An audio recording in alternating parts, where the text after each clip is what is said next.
It's 10 a.m. right here in Lagos, Nigeria. Good morning, good evening, wherever in the world you're watching from. It's Business Morning live from Channels HQ right here in Lagos. Well, we have a packed show for you today. Let's take a look at some news now. Starting off on a positive side, where business activities in Nigeria improved last month, and that's the first time since May this year. This comes after analysts projected a further decline due to the impact of rising inflationary pressures caused by removal of petrol subsidy and forex harmonization and policy implemented in the second quarter of the year. According to the latest PMI report released by a leading financial institution, Stanbic IBTC, the PMI reading rebounded to 51.1 points in September, up from 50.2 in August, as new orders increased for the 6-month running.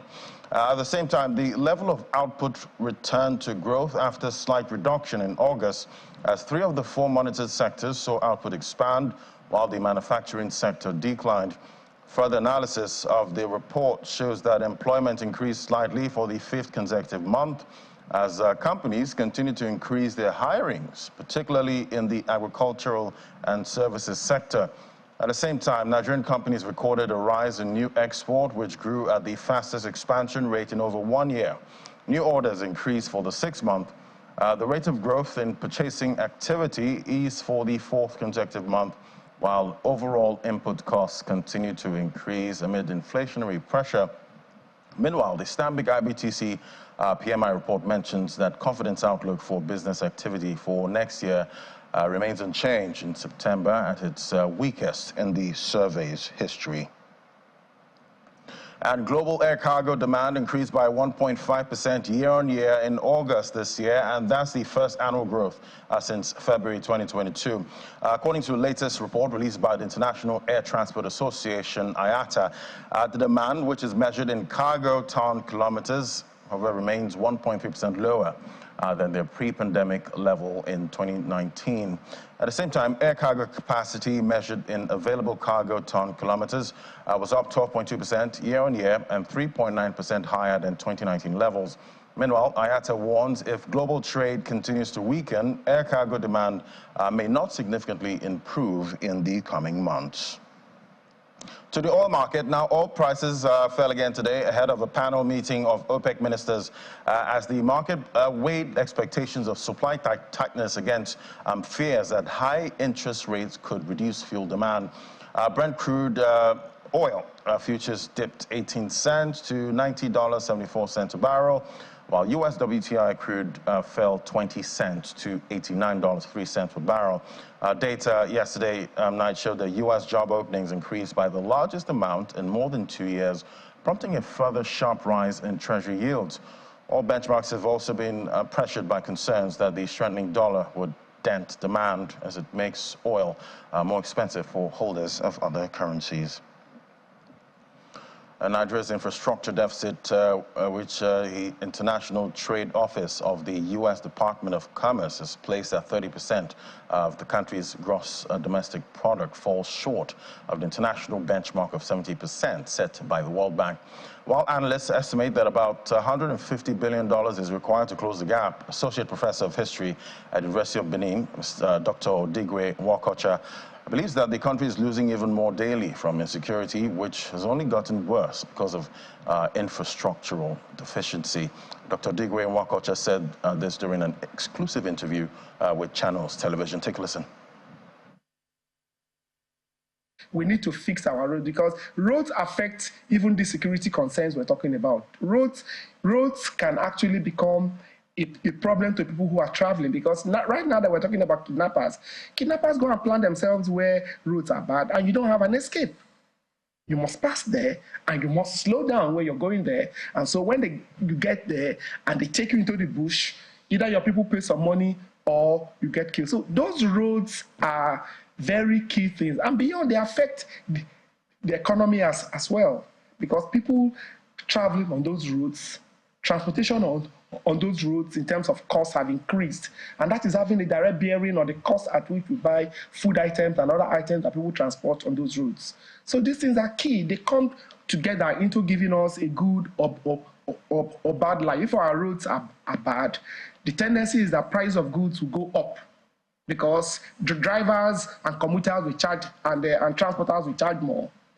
The market people who transport their goods across those bad roads will pass down the cost to the final consumers. Definitely, we need good roads going forward. And right here, we're still talking about the theme. Still, basically, is Nigeria 6.3, and we're looking at different critical industries. But despite the lucrative extraction of solid minerals during the colonial era, Nigeria struggled to effectively utilize these valuable resources for its own benefit since gaining independence. Time now to chart a way forward. Joining us for this conversation is Engineer Janet Adeyemi, National President, Women in Mining in Nigeria, joining us from our Abuja studio. Great to have you on the show. Good morning. Good morning. How are you? I'm fine, thank you. So let's get into it now. So, previous reports by the Nigeria Extractive Industries Transparency Initiative, that's NATI, has revealed that with more than 50 minerals are now available in commercial quantities across the country. So the solid mineral sector still contributes less than 1% to the national GDP. Engineer Janet, please help us break down what we're actually missing here. Thank you so much, Ladi. And I appreciate my being invited, because you find out that the solid mineral sector is a sector where people just come up with all manner of volatile statistics, because the data is not there. The mechanism for collecting actual real-time data is equally not there. So estimated figures are what people use, and at times is exaggerated or underrepresented. As we speak in Nigeria, yes, every local government have one solid minerals or the other. We are blessed, we are endowed. But having solid minerals does not translate to economic utilization of benefits, because you have to actually do real studies for you to know if it's in commercial quantity, because if not, of economic value. When I say economic value, how important are they at the international market, and what you reject today can become a center play in future.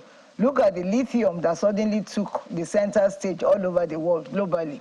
Before, nobody looks at lithium. Lithium is just pulled aside while you explore for other exploit other minerals. But today, people are coming back to it, and it's extremely expensive. So what I'm saying in essence is that as we speak today, based on the 2021 NIT reports, having critically examined about 1,214 companies, it is estimated that Nigeria solid minerals contributed about 2.6% to the GDP of Nigeria. And so that is a very significant thing, looking at to the total revenue earned in Nigeria, which translates to about 0.6%, which is a very good development when you compare to where you are coming from. But is it good enough when you compare it and say Nigeria is a mining destination? I don't think so. So we still have a lot to do in this space, you know, to make Nigeria become a mining country. And just like you said, because I listened to your first session of the report where the professor was talking about various issues are responsible, you understand, for our not being competitive, even though the ministry is trying to come up with various reforms, which they have done over the years, but we are still not where we should be. And so much is still expected for us in the sector. You did mention lithium, and that's one mineral I'm very much interested in with the trend now of electric vehicles. Everyone's pushing for net zero. Can you give us a strategy that would help us actually benefit the full potential of lithium and the demand right now in the global market? It's unfortunate because as we speak, we still don't have a policy document, you understand, to manage our lithium.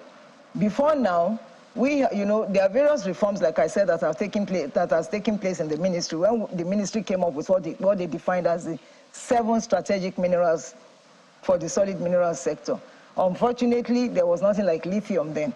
But you find out that some other countries in the West, look at countries like Canada, quickly came up with lithium strategy. Chile came up with lithium strategy the moment lithium became a center thing. And I'm sure that this current minister is part of the agenda they will set up. But notwithstanding, you find out that people capitalized on the gaps the lacuna in the system. And if you go to places like Nasarawa, you go to places like Kogi, you'll be miserable, you'll be sad with the level of devastation and degradation, you understand, where people just exploit recklessly. The outgone regime of President Ibrahim Buhari-led administration tried, you understand, because I knew that, I think what was this giant company, you understand, this giant company into Tesla, what's his name now, tried Elon Musk.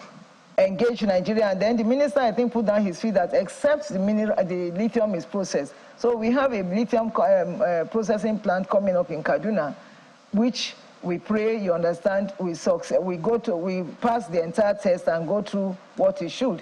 But as we speak, lithium does not have a policy document, but the sector is working assiduously to make sure we have that policy, that we place us side by side, you understand, with other countries. Ghana here have a lithium processing plant coming up, which will be open to the public by 2026. So we look up to policies, robust policies, you understand, that we make our lithium worthwhile for exploration, and not exploration alone, being processed and used in the continent. Even the African Development Bank at the continental level has come up with various kind of policies, you understand, where there should be a kind of synergy between countries, because you find out that if you want to develop the electric vehicles or utilization or EV batteries and things like that, there's the need for synergies between countries. We have some countries that are producers, and then some countries have the infrastructure to be able to support processing and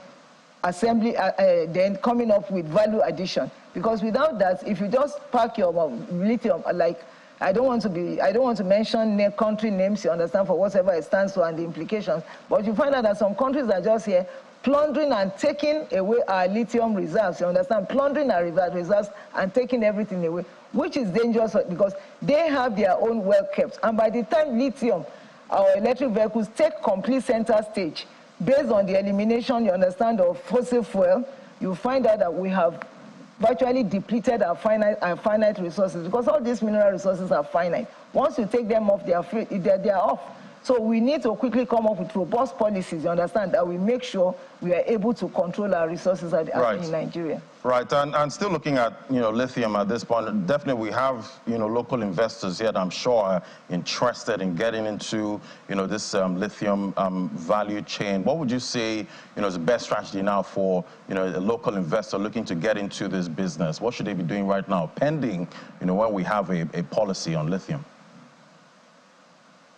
I don't think it's even in lithium alone. The local investors in Nigeria are actually going through hard times. When I say hard times, capital is a major thing.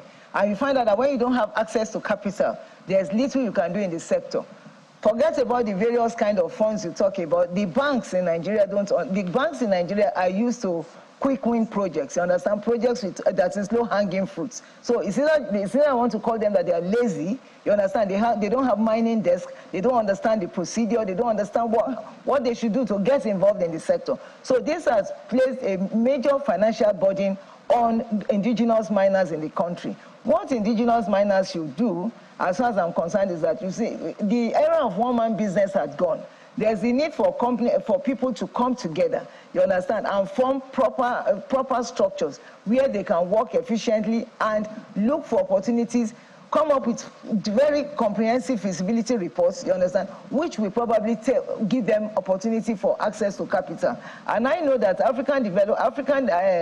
AFC, African Finance Corporation, you understand, has partnered with Solid Minerals Development Fund.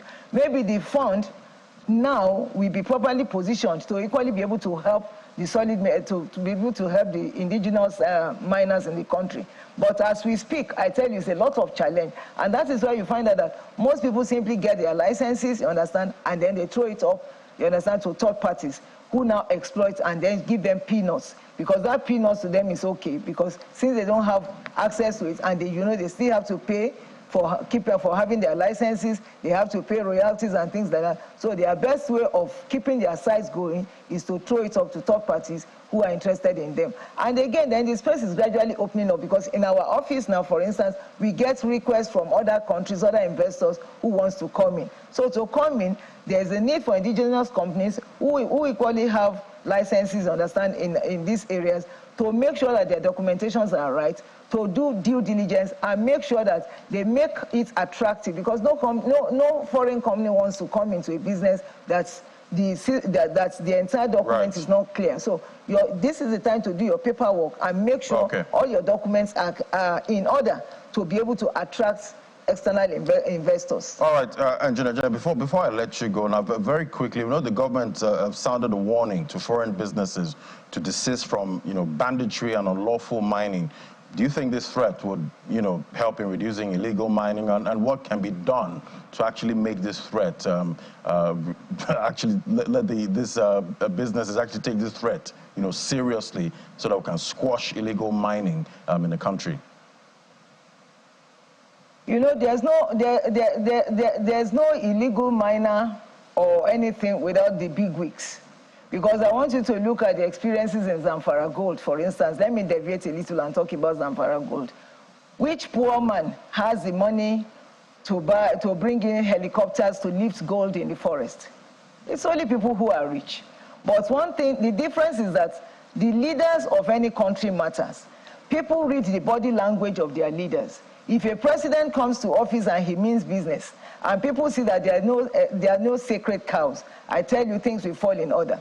I want to give you a typical example. During lockdown, we all watched some Chinese people who, while we were being locked down and there was ban on our mining activities, they were busy mining gold. What happened to them till today? These are things that should be publicly mentioned to the public, to know the consequences of the aftermath of what happens. And when they are not dealt with, or when you still treat them with levity, there will always be continuous occurrence. So government must come up with serious sanctions. And I think the new minister has made that in his body language, in his speech. It's very clear that there won't be room, you understand, for previous kinds of activities and operations that have taken place in the sector. So I believe that until we learn to do this, and then make sure we have strong whistleblowing mechanism, where the community leaders, because some community leaders too are culprits. They get money and they are ready to sell anything at the consequence, not minding the consequences to their community. Until we have systems where these things are reported and then sanctions, serious sanctions are levied to such people, we will continue to have it. But where we address it and they get punished for whatever illegal acts or indiscipline, you understand, that arises from such things. If you go by the roadside there, you see trailers of lithium moving out of Nasarawa. Who is responsible for it? Who do they report to? Right. So it depends on the body language of any system. When Nigerians leave this country, they go to America, they go to Europe, they go anywhere, we obey. But here, even you find the most civilized person breaking the traffic rule, you understand? Just because there are no sanctions. Nobody sanctions anybody when you do anything. Or you have sacred cows. The sacred cow mechanism, you understand, must go away. Then the other thing is that the issue of license, we must come up with this policy: use it or you lose it. You understand? If you have a license on anything, not necessarily even the mining sector, use it or you lose it. Fantastic. Thank you so much, Engineer Janet Adeyemi, National President, Women in Mining in Nigeria. So much to unpack there. Thank you so much for helping us make sense of all of this. Thank you. Thank you so much. All right, after a quick break now, we'll look at West Africa capital markets as the Securities and Exchange Commission prepares for the biennial West Africa Capital Market Conference in 2023. That's our next conversation. Just stay with us.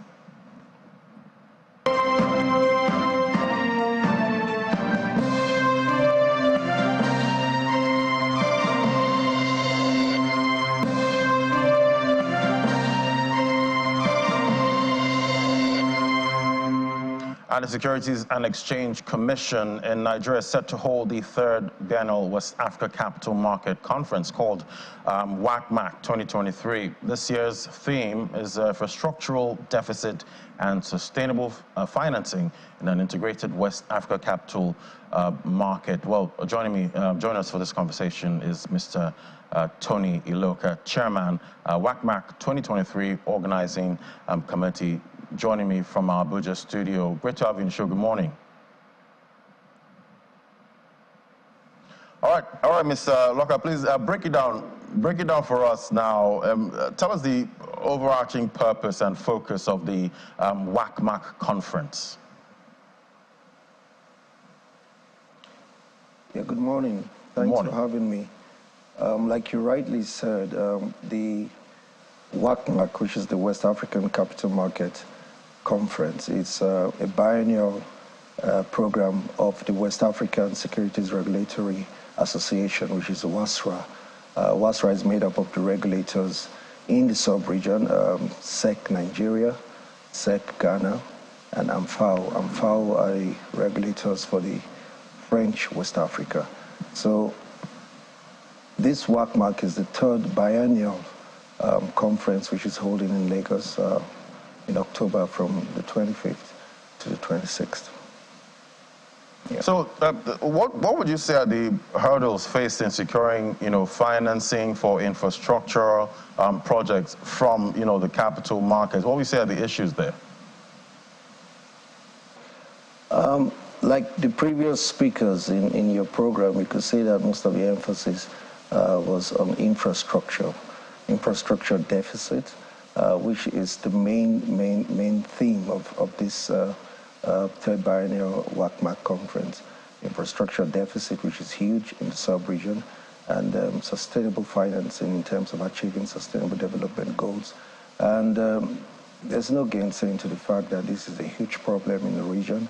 And this conference affords the opportunity for stakeholders in the capital market to come together, to rub minds, have meaningful discussions and insights on how to address the huge infrastructure deficit in the sub-region and sustainable financing issues.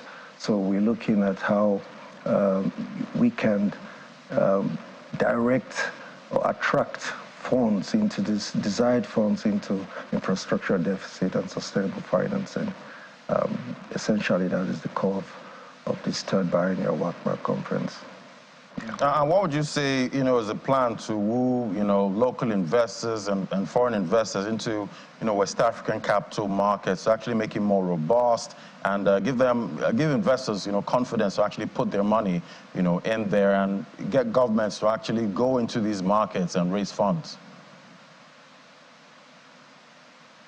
Yeah, you're right. This is exactly what the conference is also looking to address. To look at how we can continue to improve on our enabling frameworks, because any investor that is coming to put his money will want to know that his money is safe, that you have the enabling framework for enforcement and the ability to bring in your money and take it out freely. So these are discussions that will be well addressed in this conference, putting the enabling structures, coming up with very innovative financial solutions as to how to address infrastructure deficit and sustainable financing. Yeah. Okay, can you highlight some, benefits from, previous WACMAC conferences and, how those, all the discussions have actually been, turned into action so far? Well, yes, like I told you, this is the third biennial conference. We had the first one in Abidjan, the second one in Accra, and the previous conferences have concentrated on more of awareness, creating awareness in the sub-region with the emphasis of having an integrated market. The importance and the potentials of having an integrated market. And WASRA, which is the main association that has been piloting this integration process, has done quite a lot in trying to achieve this. We've come up with several frameworks on fixed incomes. We've had agreements, cooperative agreements among the regulators in the region, all in a bid to encourage trade across borders, and also to really improve on the integration process, which we know would be very, very, very positive for economic growth in the sub-region. Right, we'll definitely so we've done quite a bit in that regards. Right, we'll definitely be looking forward to this conference. But paint a picture for me. What are you seeing, going forward for West Africa capital market? Very positive. Positive in the sense that we know that the government is looking at the capital market as a key component to grow the economy, and the capital market is actually keen into it to position itself to achieve that, and that is exactly what this conference is going to be all about. This conference will help shape the future of the capital market, especially in areas of huge infrastructure deficit and sustainable financing. The conference will bring together an array of experts from the industry, policymakers, the academia, and they're going to discuss issues around bonds becoming a catalyst for economic development, look at private equity and how we could, and venture capital, how it could improve sustainable finance. And we'll also look at areas of the ISSB, adopting it as a part of best practices for sustainable disclosures. Then also speakers around will be talking about leveraging on what's the digital transformation that is ongoing, look at leverage on technology. So it's a packed conference, and the whole idea is to continue to shape the future of the capital market in the sub-region. Fantastic. Thank you so much, Mr. Tony Iloka, Chairman, WACMAC 2023 Organizing Committee. We're looking forward to the conference. Thank you. Thank you very much. Thanks for having me. Yeah. All right, after the break now, we'll take a quick moment to take a look at what's happening with commodities. That's AEX Commodities Market Update. That's next. To stay with us.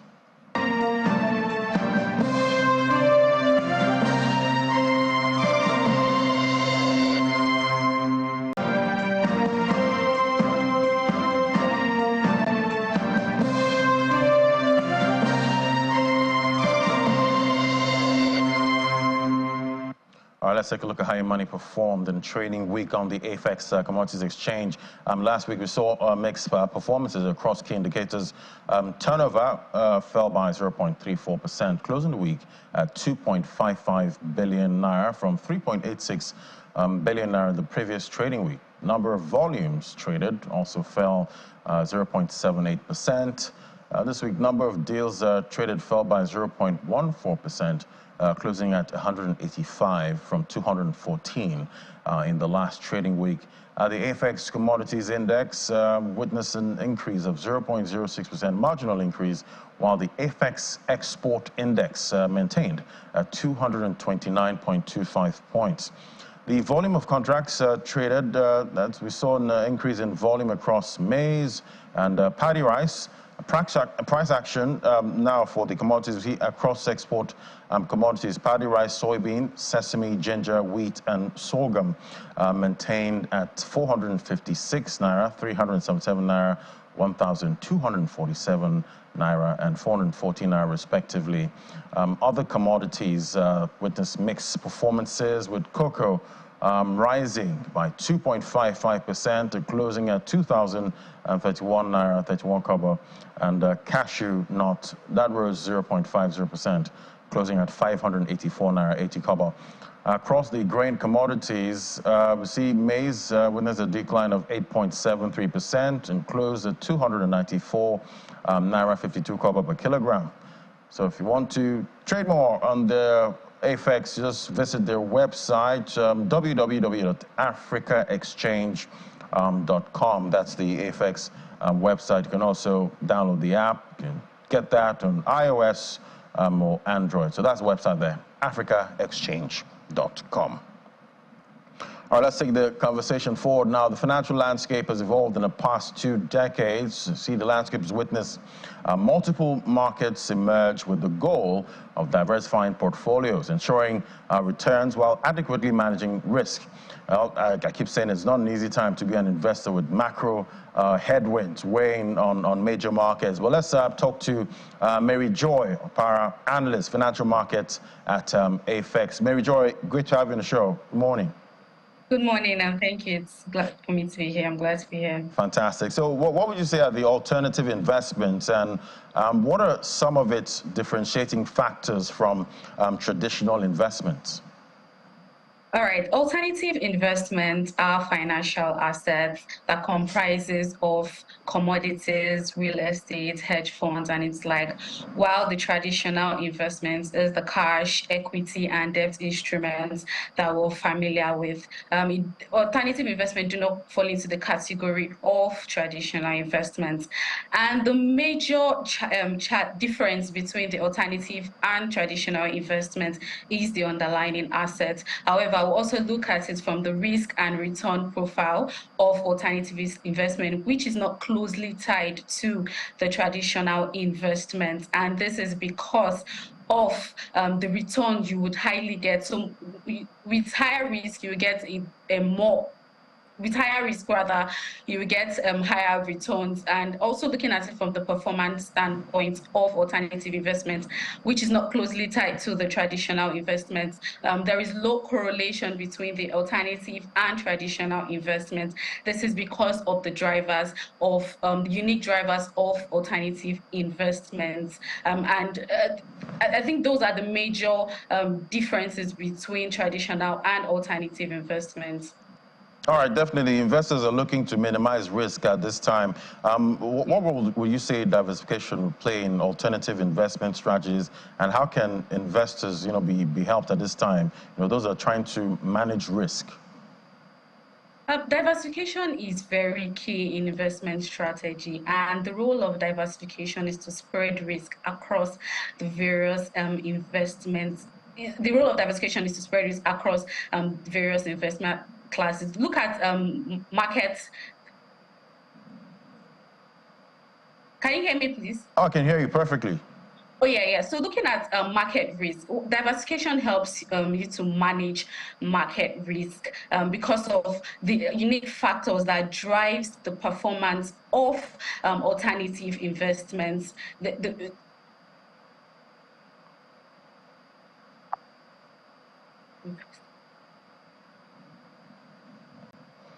All right, Mary Joy, it seems I lost your audio there. I don't know if you can unmute at this time. It looks like maybe your laptop actually muted you at this time, but I don't know if you can hear me, Mary Joy. We can try it again. Yes, I can hear you. Okay, fantastic. Yes, I can hear you now. Okay, you can conclude your thoughts, but let me add now, we've seen, I'm sure there are a lot of tools investors can use to assess, monitor and manage their alternative investment. Tell me about these tools and how investors can use them.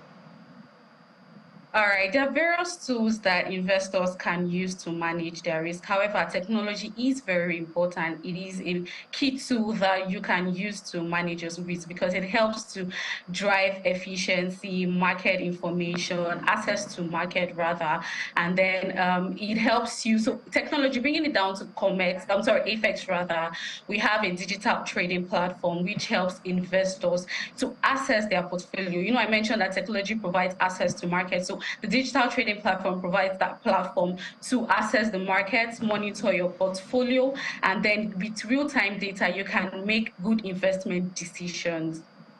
All right, well, what advice would you give investors who are considering alternative investments for the first time, right now, to ensure that they make well-informed investment choices? I mean, there are various, there are different things you can use to, when moving into alternative investment. But first off, it's important for you to understand your investment goal and strategy. Would you be going long, short? Are you looking at long-term investments or short-term investment? The first stage is for you to understand your investment strategy. Also, your risk profile. What risk are you willing to take? Are you risk adverse or are you a high risk taker? That helps you with your investment decision.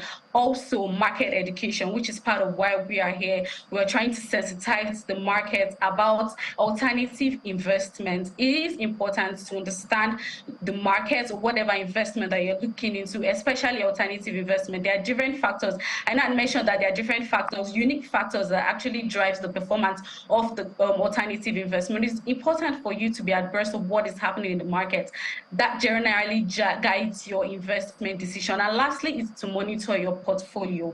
It's not enough for you to have investment goal. It's not enough for you to buy into your portfolio, but also to monitor your portfolio from time to time to manage risk, and also for you to adjust your portfolio, or more like to adjust your portfolio based on market conditions or economic conditions. Right, I'm sure investors are looking for those winning assets, right now, because the macroeconomic headwinds there are glaring right now and quite discouraging for major investors. Thank you so much, Mary Joy Opara, analyst, financial markets at AFX. Thank you.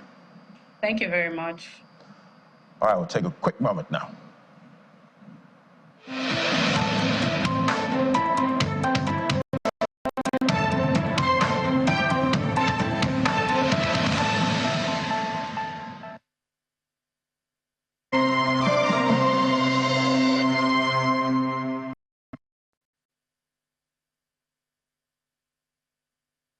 Talking about investments, let's dive right into the markets now to help us navigate those markets. We have John McQuarrie joining me right here. I don't know where that is navigating to. Yeah, you're going to show us where to go. This market, that market. That was AFX showed you where to go. Exactly, so it's your turn. What happened? All right, well, this is the segment where, of course, we go to the markets. Good morning, and we begin with what happened at the markets yesterday. Looking at equities, there we see the number, a pleasant one to begin with, even though we started this quarter on a negative note, but yesterday it was positive, 0.59%, almost 0.6%, and then we're still at 66,000. We're holding on to 36.5 trillion naira, and our all share for year to date we see is up 30%, and equity cap also is up more than 212 billion naira. Well, remember Boa Cement, what happened to it on Friday? It was profit taking. Well, bargain hunting is back on that, and that's part of what drove the market yesterday. We also had Chi PLC as the most traded stock by volume, and of course we had the banks, that most exciting counter, very liquid, so easily goes up and easily comes down, but mostly up, I guess. Maybe that's why it's my favorite. GT Co was the most traded by value. It moved 752.68 into the market. There you have it. Volume was in the green yesterday, while value and deals were down, but it was a recovery from the first trading day in the quarter. Let's see the counters. There you go. There you have banking. They led top trades yesterday by value. GTCO topped that, so it was up. Consumer goods, however, went down. Industrial goods really did very well, thanks to Boa Cement, right? The insurance is down. Whenever it goes up, it has to go down. But I think one mysterious sector these days, after the influence of the subsidy removal, is oil and gas. We see it remain unchanged for quite a bit, a lot of trading sessions, but we'll find out subsequently. Let's go to the money market, the fixed income market. There you have it. So you have the FGN bonds yesterday with just 20 deals worth 20.64. We know that liquidity has been tight, so we haven't expected much, but it's a new quarter, the final one, so we are looking forward forward to what is going to happen, and President Tinubu is getting eyes here now. So you have that, and let's see the next one. That'll be the Treasury bills, 23 deals and worth 24 billion naira. We see that's most 8 and 8 for the 12th of September. Well, all that moved yesterday, all of the securities that are interested investors in the secondary market, obviously, as that of next year that is maturing next year. Now let's have Bosun Obembe to join us now and tell us, help us to understand as we end the first 3 quarters of the year and, you know, move to the final one, what to expect, what we see. Hi, Bosun. Good morning. So, in a few words, how would you describe the first 3 quarters of 2023 at the fixed income market? So I will just start with maybe last month on the fixed income market. It was a mixed sentiment. The market, the treasury bill market on the bullish note, like you know, what drives the market is the liquidity. So there were a lot of liquidity in the market last month. We had 3 NTB auction. A total of about 544 billion was sold from a total subscription of about 2.3 trillion. Towards the end of the month, there was FAC payment, which boosted the market liquidity. So we've been witnessing a bullish run in the fixed income market currently, and we for the month for this new month we are expecting just one NTB auction that will be happening this month, and because of that, so I expect our rate will trend downward this month and this quarter. But what will drive the direction, with everybody still being careful, it will be maybe what we will see at maybe this month MPC meeting. Yeah, I mean, that's that's an interesting part, because, I mean, for the first time in a long time, I think the last time we had a postponement of MPC meeting was during COVID, which was very expected and understandable. But now I wonder, we're supposed to have had in September, and that was postponed. We don't have a new date. Do you think we'll have October, and then we'll have, because normally we have in September and then we have in November. How do you see this going, and how is the lack of that meeting affecting the market or investor sentiments? Thank you. So for the market expectation, we expect that for this month there should be an MPC meeting, and the postponement, I don't think it was something unexpected, as we all know that we have new management coming in, and for them to actually make a key pronouncement, which we know will have a very key implication on the market direction. So they have to meet, and it is when they meet, then they have to now think of maybe policy direction that they will probably bring to shape what will happen in the market. And like you know, FX is a very important thing for the market. So we expect maybe at the next MPC meeting, probably should happen this month, probably towards the end, because I expect that the new management will try to understand what is happening. They have to get some report. Then from there, they will make an informed decision. The meeting is not about just reading maybe these are the things that happen. It's about giving direction of what will shape the financial sector. All right. Thank you so much for sharing your thoughts and perspective, Bosun Obembe, trader at Access Bank. All right, so with that, let's just see Omo there before Ladi takes over.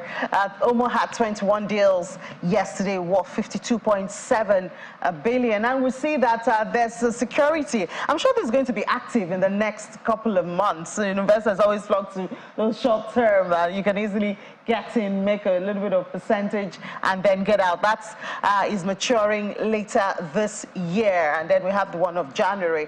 Looks attractive there. Well, depends on liquidity, as Bosun just said. FX is a major issue, but well, that's how the market looked yesterday, and a little bit of expectation, right. Ladi. So I think you should put your eye here, Ladi. You might, it's a short, Right. So I'll look at it. Yeah. and noting that right now in the global bond markets, we're seeing US and UK bonds actually hitting new highs. So let's see what happens. Yeah, so let's see what happens to Nigerian bonds. UK, US, their bonds, I think I saw the 10-year treasury for US looking really new attractive. Yeah. Oh, they're going to get the liquidity from us. And I know you like your yields. Thank you so much.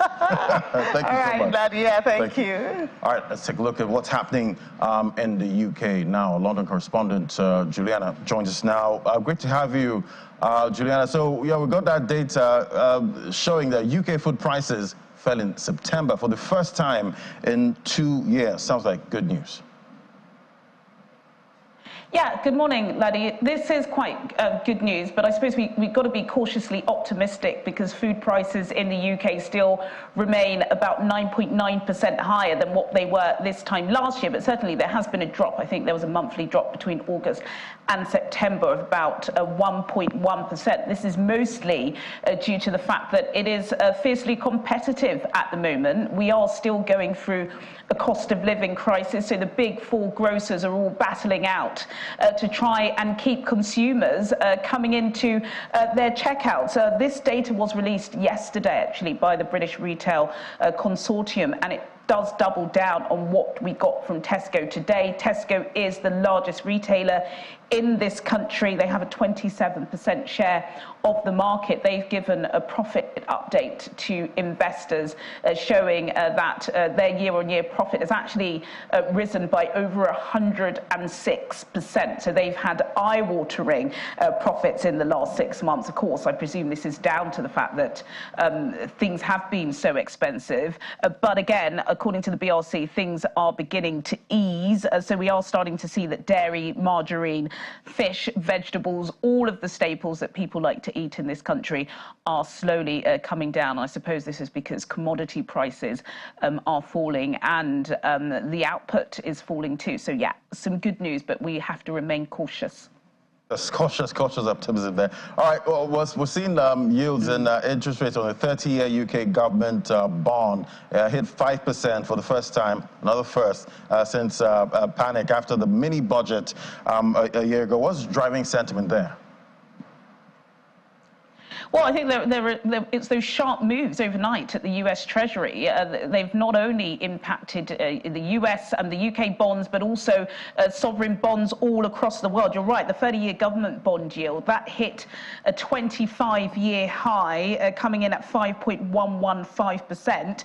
It's the highest that we've seen since the global financial crisis.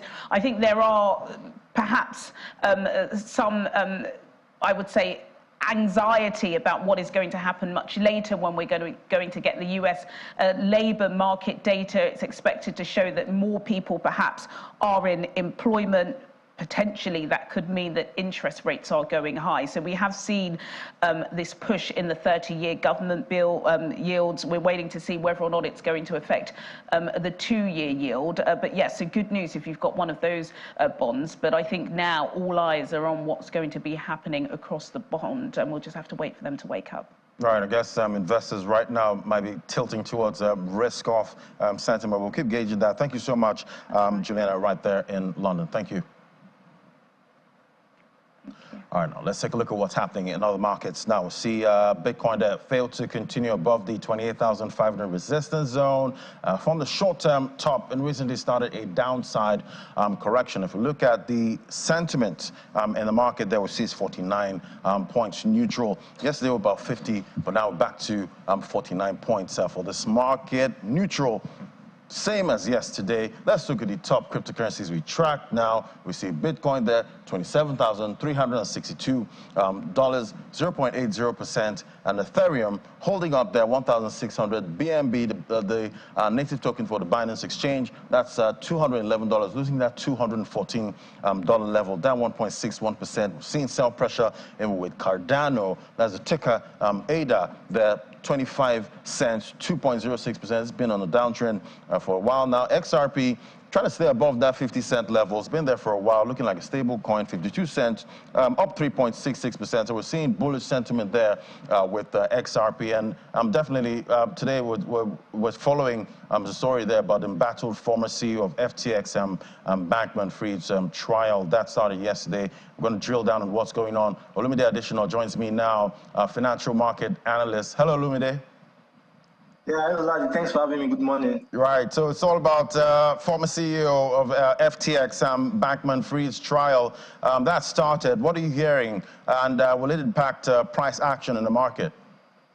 Well, I think that has been priced in from the November low we saw in 2022. But, I think his case is that he's trying to talk about the fact that it was more of ignorance rather than fraud case. But I think the market is looking beyond that. You could see the strong dollar USD yield at 16-year high, and the case to hold non-yielding assets like Bitcoin is not there. So we saw sell-off from the buy side in the crypto market after Bitcoin tried to break above the $28,600 resistance level. But on the positive side, XRP really staying above 50 cents partly because the U.S. federal judge ruled against SEC's appeal case that it holds little water, and the fact that you could see that Solana is engaging deeply in the ecosystem, and that's why the token is really up more than 20% in the last 7 days. Also, interestingly, we will see that Google also is coming into the space. Google Cloud announced the fact that there was a collaboration with Polygon as their validator. So that also increased interest around certain altcoins. But like the market is saying right now, the US dollar, the US Treasury has overweight what is happening against SAM and FTX in the court. But it's left to be seen what really happened on Friday when the US job report comes out. But right now, Ladi, I think Bitcoin seems to be standing firm above the 27,000 support level. And talking about Bitcoin, standing firm at this point, we got that information from Rect Capital. They're saying historical Bitcoin fractal pattern hints at a crash below $20,000. What are you seeing? What do you think about that? Well, I think it's unlikely based on the fact that you look at the sell-offs we saw in equity, in the commodity market, and the larger context, Bitcoin has been firm, and also the liquidity side shows that still comes, despite the fact that it's low, there's still interest. So I think we might not see that in the nearest term, but a solid job report might test the $25,000 support level, and probably if we see high panic market contagion in the market, then it's 20. But right now, it looks unlikely, and that's why we're seeing an uptick from Bitcoin's weekly low as we speak. Right, definitely be looking out for price action with Bitcoin. Thank you so much, Olumide Additional Financial Market Analyst. Thank you. Thank you for having me. All right, we flip over to the top gainers now. We see XRP is topping the counter, as Olumide said. The issue with SEC there seems to be getting some wins. I guess the U.S. SEC is 4% up. Investors quite bullish at this point. That's why it's topping the counter. AVAX is next there, $9.58, 3.15% down, up. And Tron at 8 cents, up 1.64%. We look at the top losers counter. We see BSV, that was on the top gainers counter yesterday, now down, profit taking 10.70%, double-digit loss there. eCash also less than a penny, 9.09%. So that's how the market is looking. We're seeing some double-digit losses, but it's still neutral right now. So that's a wrap on the program. Don't forget to join us at 1:30 on Business Incorporated for more updates and developments in the world of business. You can watch this again on our YouTube channel. Just flip over to YouTube, search for Channels Television, click on videos. You can watch all our productions. Thank you again for watching. I'm Ladi Williams. Bye for now.